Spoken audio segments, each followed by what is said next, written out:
Pourquoi aller à la conférence nationale en juillet? Laissez-moi vous raconter comment, pour moi, ça a tout changé personnellement, mais aussi au niveau de mon équipe. J'ai eu la chance l'année passée d'être accompagnée de 2 conseillères.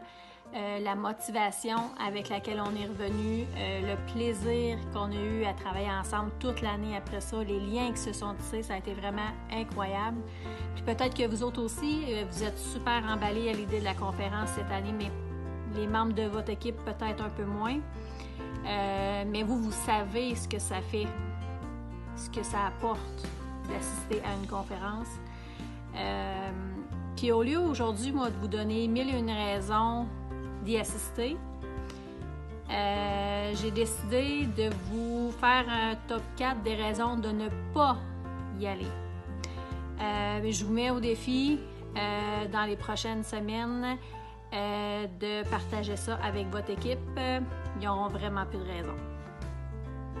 Top 1 des raisons de ne pas y aller? Trop cher.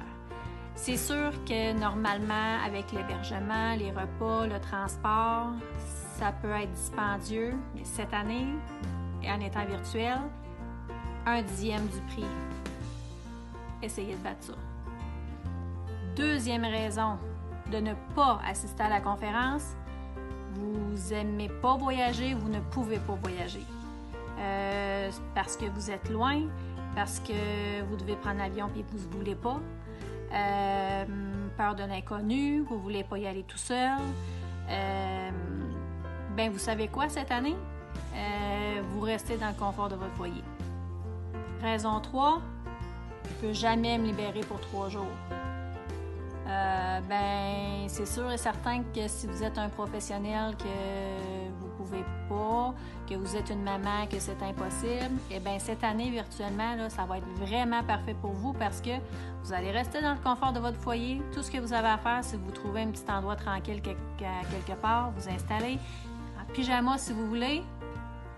Puis si vous êtes dérangé, fermez votre micro.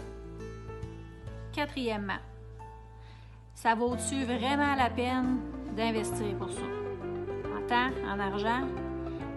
Ça a été vraiment ma première réaction, moi, quand j'ai joint en janvier 2018. C'était la période d'inscription.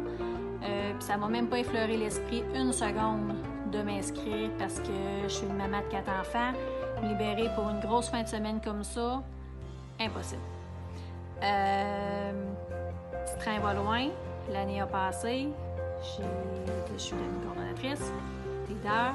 Et là, en janvier 2019, la période d'inscription s'est ouverte. J'ai sauté sur l'occasion tout de suite. Je savais qu'il fallait que je trouve une façon d'y aller.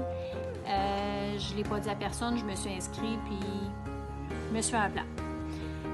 J'ai aussi réussi à convaincre 2 conseillères de venir avec moi. Et puis, ça a tout changé pour nous 3 parce que les 3, on s'est fixé des objectifs cette année-là, puis on les a atteints. Vous pouvez voir, là, vraiment, en 2020, la conférence virtuelle, vous n'en avez pas de raison de ne pas vous inscrire.